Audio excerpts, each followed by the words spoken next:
I like you like tic-tac-toe. Every step we take is tic-tac-toe.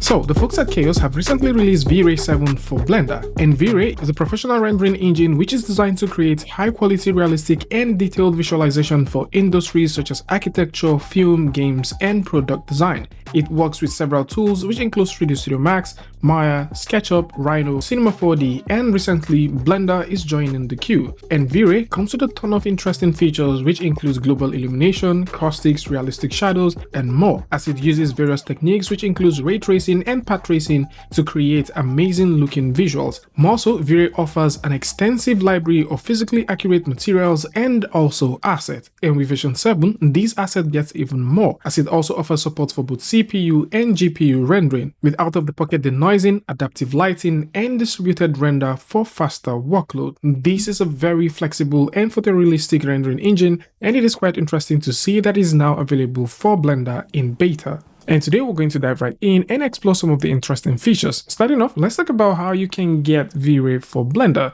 So first things first, you need to join the beta. Once you click on join the beta, you need to have an account. If you don't have one, create one, sign in. And once you're done signing in, you'll receive an email with the account you used in signing in. You have to follow through with that email, and only then would you be able to download the Vray for Blender installation file.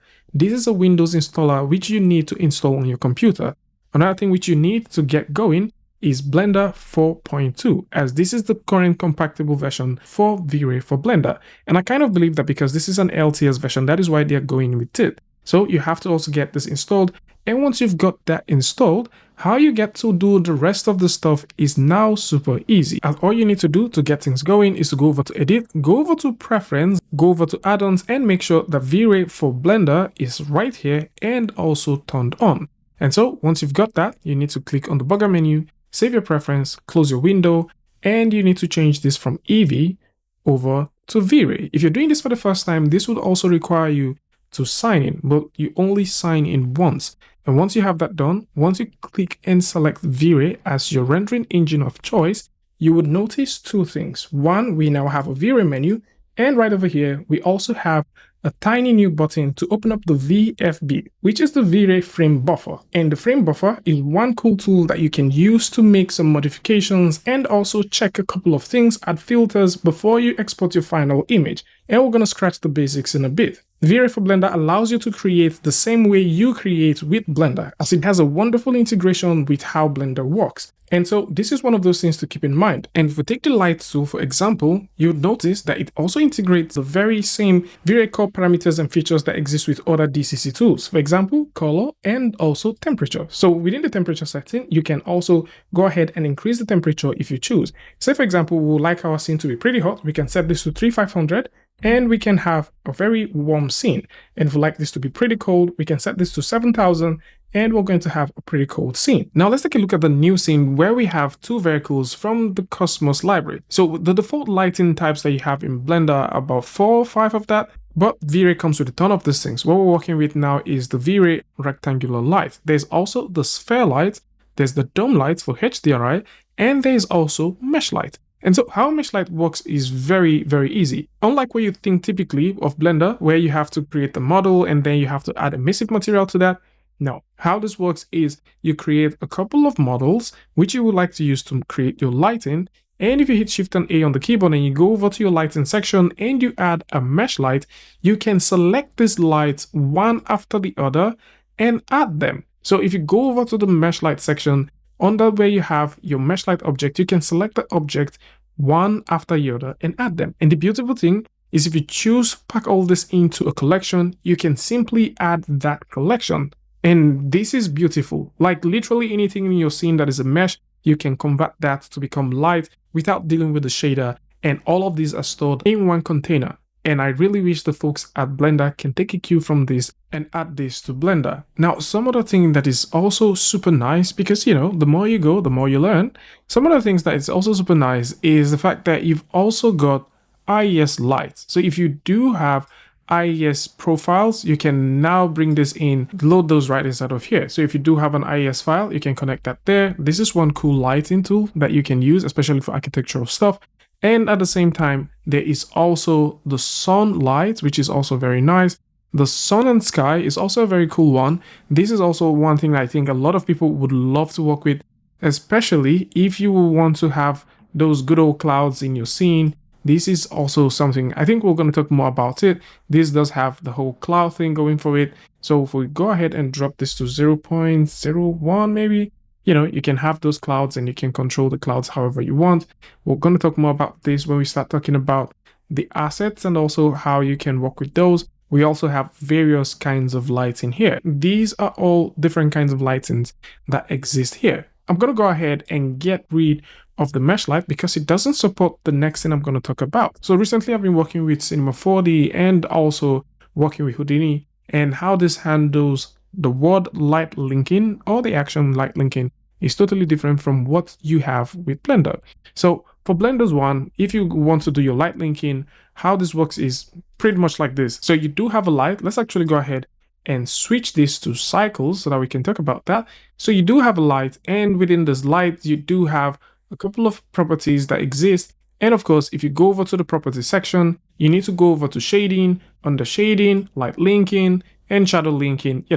How this works with every other tool except Blender, and I think they should actually implement this, is like this. So if we go all the way back to Vray and we switch this, you have the light selected.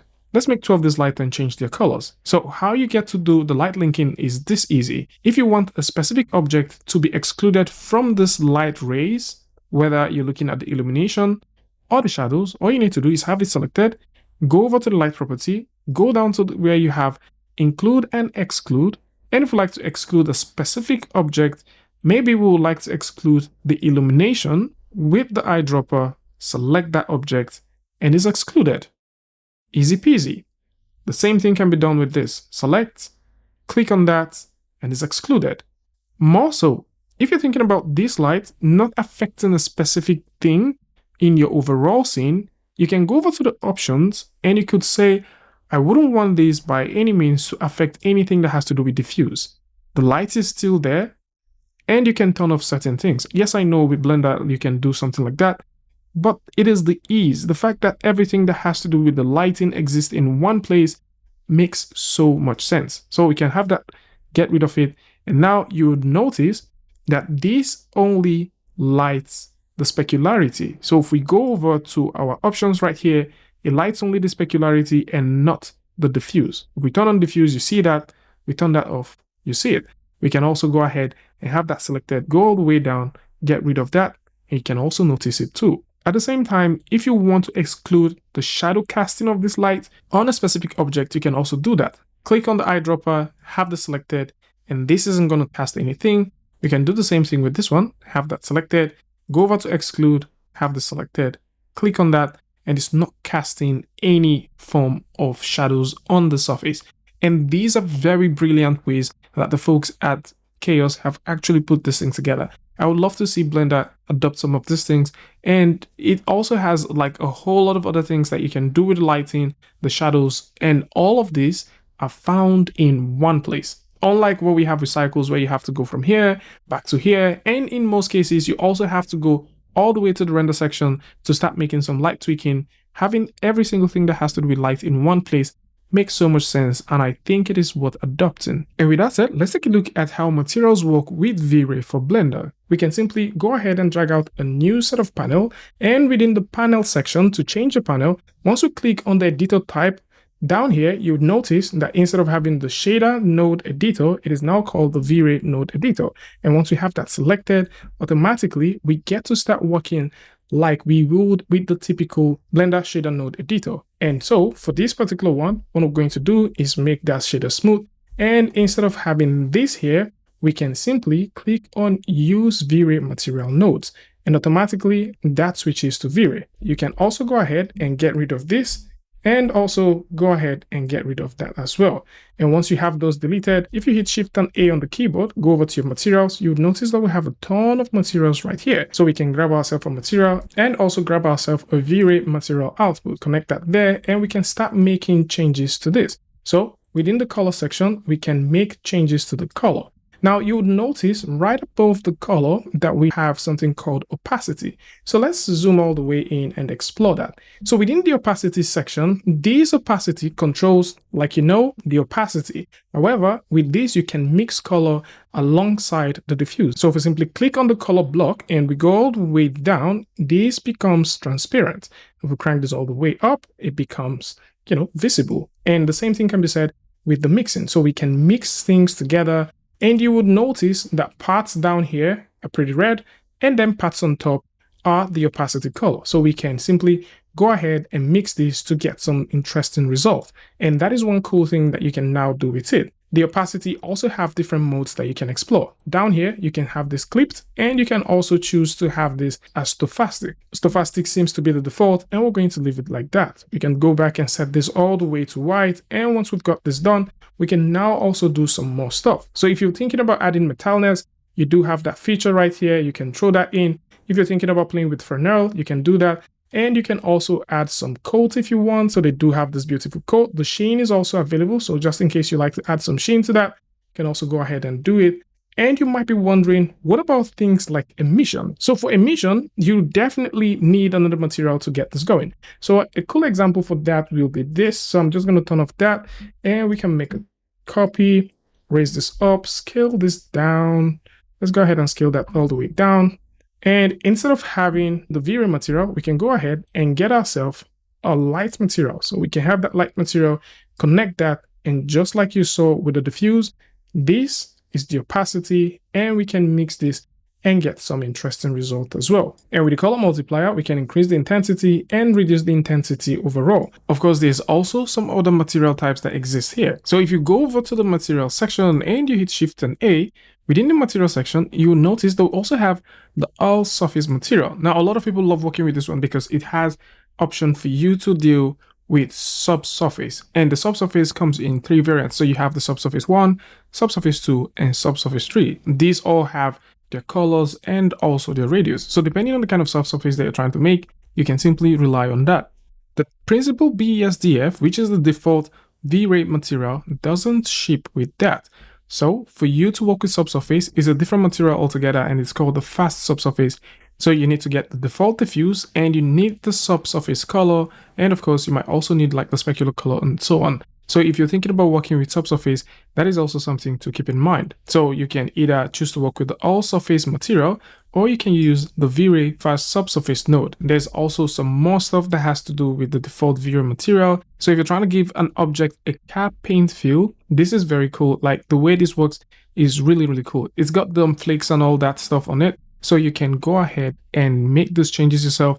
This is more like you having thing that you want to work with, and you can start tweaking this to get exactly the kind of result that you want. Now there's also the beautiful V-Ray material for hair. And how this one works is very interesting. There's a little bit of a bug, and I'm going to show you guys that. So if you simply go over to your curve and you choose the 4, this will show you something on the render. But if you choose to make this by simply going over to curve and using the empty hair, you possibly would not get any result. So we're simply going to go ahead and do that, add the 4 right there, and now we have something within the render. I did find out that if you crank this too much by simply going over to object, go over to your sculpt mode, and you choose to add more density to this, this is going to collapse. That is just one thing I found out. It's going to collapse, and that doesn't seem to work so well at this point. However, if you simply stick with what you've got, you can go ahead and do the combing, do all of that stuff. This works very fine. For V-Ray, what you've got here is something that's pretty nice. So I'm just simply going to go ahead and add up the hair so you guys can see what we have. So within the hair section, or if we use the hair material, what you have here is something that is pretty interesting. We have the melanin, the dye color, transparency, diffuse color, a lot of interesting parameters that deals with softness, primary gloss, the IOR, the gray hair density, and a ton of tint. And this is something that we don't really see every time. So it is quite interesting to see that. So if we go ahead and start dialing the melanin, this is going to dial from black to white. So let's actually go in and take a look at that. So if we set this all the way to 0, it becomes fully white. If we set this all the way to 1, it becomes fully black. But then this doesn't go from typical black to white. I'm going to show you guys with a color block. What this does is it goes from white to more of a dark brown. So if we say this is brown, so it goes from pure white all the way to a dark brown like that. So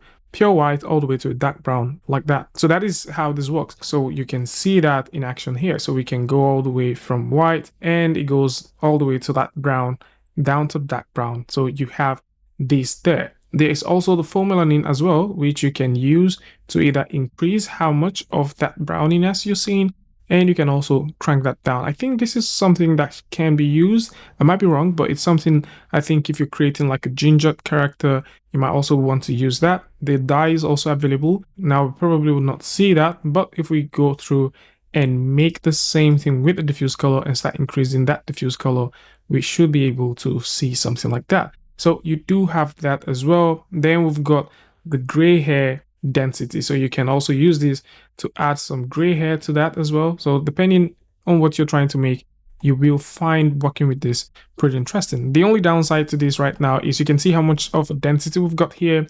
It's totally different from what we have right here. The other way that you can sort of work around this, of course, I did try all the possible ways, but then one of the ways is if you go over to the render section, normally you should be able to crank this up, the minimum hair width. You should be able to crank this up and possibly get something, but I don't think this is working because we're not using V-Ray hair. Right here, we don't seem to have anything that has to do with V-Ray hair, so you cannot necessarily do that. If we go over to the section, we don't get any of those. Another way you can work with this, which should work, is if you go over to like your modifiers, because this is a geometry node stuff. If you go over to your modifiers and then you choose to crank up the shape and also the radius. So if we, crank this up a bit, we should be able to get something. Now this starts looking like grass. That is not the intention. Let's go ahead and drop this down, something like that, and work on the shape. So these are just like a near miss situations to get something working. And if you discount that, this doesn't really work like that with V-Ray. So I still think that there is a ton of work that should be done in terms of integrating the hair. Of course, this is still in beta. A lot of things might be coming to this over time, but for what it's worth, this is what we currently have. Now, moving on, let's talk about the textures. So with the textures, there's a ton of textures that you have here. We have a ton of textures, wood, leather, all of that. If we need wood, we can simply just click, drag, and we can connect that from here over to our diffuse. And we can plug that in. We've got wood. The mapping is also a little bit different. I miss this feature. I wish the folks at Chaos can integrate that. So the feature where if you drag things out, you get a list of stuff, that is not there. The mapping is also a little bit different. So you do have a mapper like that, and you can simply use that to do your mapping. And you can get a transform as well and use your V-Ray transform to transform, plug that in, transform this texture if we want. If we like to have some offset, we can do that. If we like to do the scaling, we can do that. They do have a good number of texture utility for sure. So if you're thinking about doing some matte, some inversion, those are currently available. If you're also thinking about, making some selections as well, you can also go ahead and do that. So we can grab that and we can wire this all the way up and then maybe select that, drive this with it. And in this way, we now have something that currently drives the overall texture. So it is something to keep in mind if you're thinking about doing your shading with this tool. There's a ton of things that you can do with it. It's very similar to what you have with your default Blender. However, this has a bit more of some features that I think you can incorporate here and there to get the exact result that you're going for. And like we all know, Chaos V-Ray is a CPU and a GPU renderer, and this takes advantage of both your GPU to render if you choose to select your GPU to do that rendering.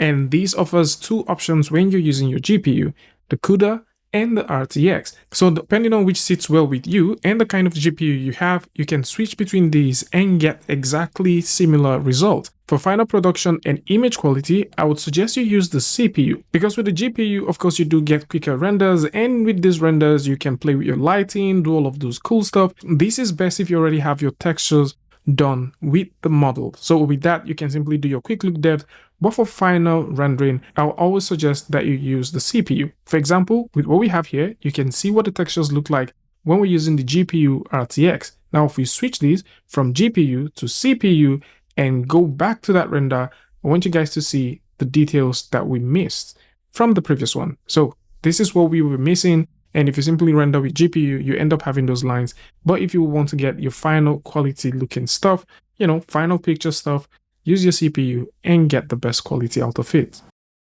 Owing to the fact that artists love amazing free stuff, the folks at Chaos have garnished this particular release with over 5,700 assets. And to see this is very simple. All you need to do is go over to the Vray menu, and if you go all the way to where you have the Cosmos browser, you will be able to have access to over 3,000 assets, 1,000 plus material, 100 plus HDRIs, and also 6 different collections. Scrolling all the way down within the collections, you will also notice that we've got various material collections, the seamless integration, the healthcare, and if we simply view all, you notice we've got the Asian stuff and some Scandinavian style stuff. And to see all of this come with Vray for free is very cool. And speaking about pricing, we have no idea if this is going to be paid or if it is going to be free, but currently the beta is free, and I would definitely suggest that you go ahead and grab this. So if we go over to the 3D model section, there's a ton of things. All you need to do to get anything downloaded into your scene is hover around it, just like you have with Megascan. Hover around it, click on the download button. This downloads, and once the download is complete, you can hit this green button to bring it into your scene.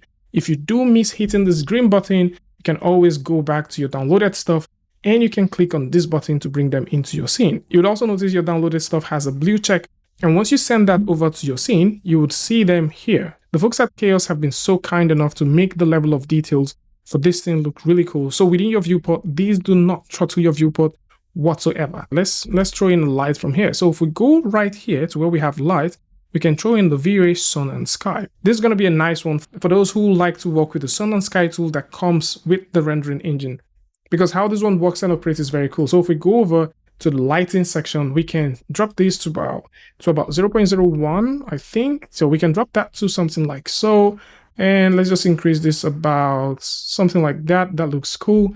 And once we have that ready, we can change the sky model. So we've got different sky models. We can go ahead and play with them. And once you've got these ones ready, other things that you can do is you can throw in clouds. So clouds are a big deal, especially when you're trying to preview physical sky. So you can have your clouds. This comes for free, so you can have that. You can also play with the density of the cloud if you want, and you can also play with a variety of clouds, you know, depending on the kind of cloud that you want. You do have that. There's also a density multiplier if that is also something that you want. For seeding, there are also various seeds that you can play with. There's a parameter for that. You also have, you know, parameter for how much cirrus amounts that you've got. Different heights also work here, and you also got different thickness. So again, if you like to work with stuff like this, you do have them here, and they come with Vray version 7, the beta for Blender. So going back here, we can bring in more stuff.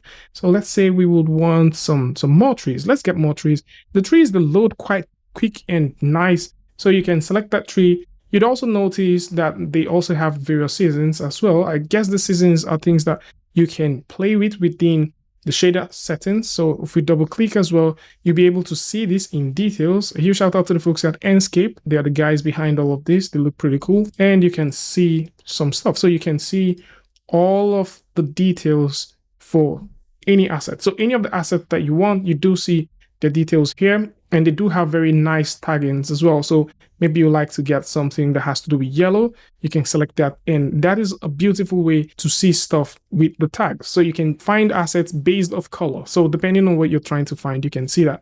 And that is not the only thing. There's also vehicles. There's a ton of vehicles that you can bring in. So we can simply click on that. So maybe, for example, we like to bring in this vehicle, or maybe we would like to bring in any of these ones. We can select that, and once that is installed, we ship that over, and that comes in, and we have ourselves a vehicle. Bring in that vehicle, high quality stuff, looking cool. We can also explore various people. We can bring in various people. We can download them in, add them to our scene. And with that, we can just go ahead and add a couple more stuff. So in this case, I'm just going to go ahead, add a couple of vegetations around, just make this scene look pretty cool. And of course, with that there's some very interesting things that are also available with this tool. So if you're thinking about getting maybe like animal stuff, you can get a few of that. You can also get like some architectural stuff. And most of the things that they have here are quite practical. Now, I don't think I mentioned that earlier, so I'm just going to show you guys that in a bit. In most cases, when you're working with like lighting assets, you have to go ahead and add the lights yourself. V-Ray doesn't do that. With V-Ray, once it says it's a lighting tool, the chances are extremely high that these would come with light. The way they've worked with most of these lights, if not all of them, is you do have that option of making adjustments to the light how you want. So if you're thinking about bringing a lighting asset in, be rest assured that it has the amount of light that is fit for that particular asset, and that is something that is cool. Another cool thing that they also have here is the patterns. So if you're thinking about bringing in patterns, maybe you like to make a couple of arrays, there are patterns right here that you can work with. For materials, there are a ton of materials that cuts across a lot of things. So whether you're looking for very simple materials all the way to like nature materials that has to do with metal, liquids, you're trying to find some liquid stuff, you can find most of this here. There's also the stone thing going on here.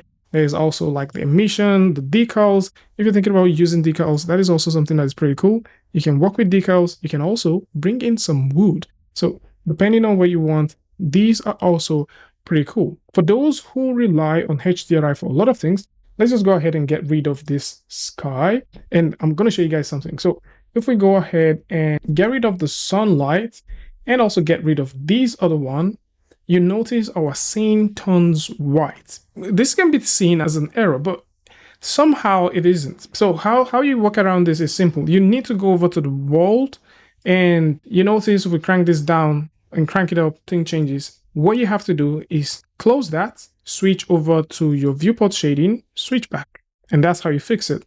Currently, that is something, I don't know if it's a bug or if it's just something that it is, but that is how you fix it. Oh, we have some cool lights coming up. All right, so that is how you fix it. So if we go over to the V-Ray now and we go over to the Cosmos browser and we would like to bring in HDRIs, how we work with HDRIs here is very simple. You have 3 versions of HDRIs, the daylight, the evening, and also the studio. So if you want to work with any of them, all you got to do is click bring in, and that's it. So once you have that, you need to go over to the lighting section and reduce this drastically. So at this point, we can drop that really down, and you will be able to have all of this right here. Let's actually go back and throw in that plane. I think we mistakenly deleted it. So you can go back and explore some of these HDRIs that exist as well. And for those thinking about working with collections, there is a good number of collections right here. And for credits, of course, you can find all of the creators right here in terms of credits. And all of these are brands and also vendors that have contributed to making this available for you to work with. And this is beautiful. And here's a tiny note. If you're working with any model from the Cosmos browser, these are only V-Ray related stuff. You can only render and work with them in V-Ray. The topology are made for V-Ray. Within your viewport, these things have very low resolution, but when you're rendering, you see how they work. Why they're made in that way is so that they don't throttle your performance. And if you're thinking, okay, maybe you can use another rendering engine to work with this, that is not possible. In this case, what we have here is working very well with V-Ray, but if we simply go ahead and switch this to cycles, it's not going to work. It's not going to work one bit. So I'm just going to go ahead and get rid of that and then throw in a simple light. The light is going to come in here. However, you will not be able to see that piece. If you switch these and say maybe you want to get rid of all of the materials and add a brand new material, you'd also notice that the topology looks really not nice. And again, you'd not be able to have all of that nice looking details that originally this has. And so this is a tiny note just in case you're contemplating maybe you can get these models and use them with another rendering engine.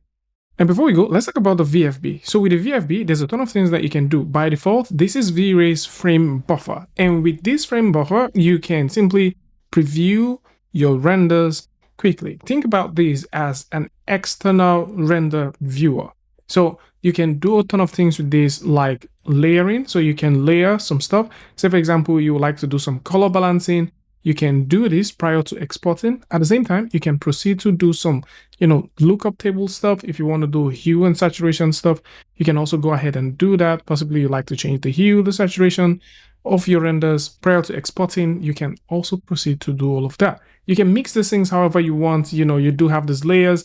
And with these layers, you can also play with the opacity level of them. These things are currently available, and of course you can go through and work with them. If you don't want to work with a composition editor, the VFB definitely has some stuff that you can do with it. And it is just that cool tool that the folks at Chaos have put together with Vray that makes working with Vray pretty interesting, and it saves you some time if you're thinking about just doing very tiny tweaks for post-production effect. Something else which is also here about the VFB is you can render and say follow mouse. So once you do like the follow mouse render, wherever you are, that is where the rendering starts happening even more. So if you move to a certain spot, the rendering starts happening more there. And you can also do some stuff like, saving. If you like to check different colors, different color tones, you can see how these colors contribute to the overall render, and you can also see what the alphas look like. You can also see if you have glares, where the glares are coming from, and how they also contribute to the overall look of your final render.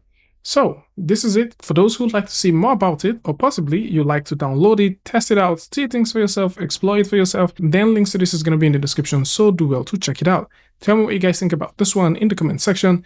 And of course, if you like this video or you learned something from this, you can go ahead and give a like, and don't forget to share with a friend. And until I see you guys in the next one, peace.